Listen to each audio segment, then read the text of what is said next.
نحمده ونصلي على رسوله الكريم۔ آج آپ کے سامنے مصروفیت کی فوائد عرض کرنے ہیں، مصروفیت کے فائدے عرض کرنے ہیں۔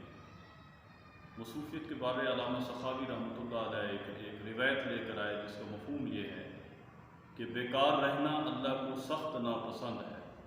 ابن مسعود رضی اللہ تعالیٰ عنہ فرماتے ہیں وہ شخص اللہ کے نزدیک انتہائی ناپسندیدہ ہے جو نہ دین کا ہے نہ دنیا کا ہے۔ عروہ بن زبیر رضی اللہ عنہ سے پوچھا گیا سب سے بری چیز کیا ہے؟ انہوں نے کہا بیکار رہنا۔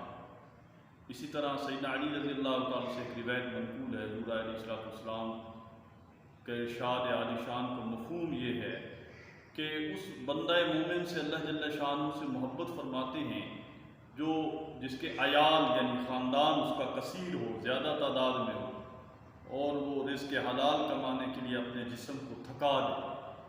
اور پھر فرمایا القاسب حبیب اللہ، محنت سے روزی کمانے والا اللہ کا دوست ہے۔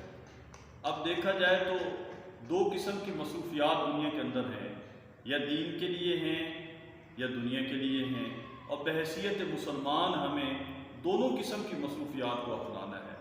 ربنا آتنا فی الدنیا حسنۃ وفی الآخرۃ حسنۃ وقنا عذاب النار، کہ اے اللہ ہماری دنیا بھی بھلی بنا دے اور آخرت بھی بھلی بنا دے اور ہمیں اپنے دردناک عذاب سے نجات عطا فرما۔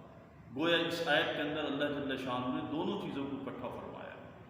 تو ایک جو بندہ مومن ہوتا ہے وہ آخرت کو اپنا مقصود بناتا ہے، آخرت کی تیاری کرتا ہے، آخرت کے لیے تلاوت کلام مجید کا اہتمام کرتا ہے، اللہ کے ذکر کا اہتمام کرتا ہے، حقوق اللہ اور حقوق العباد کو پورا کرنے کی فکر میں لگا رہتا ہے اور اپنی آخرت کے لیے توشہ تیار کرتا ہے۔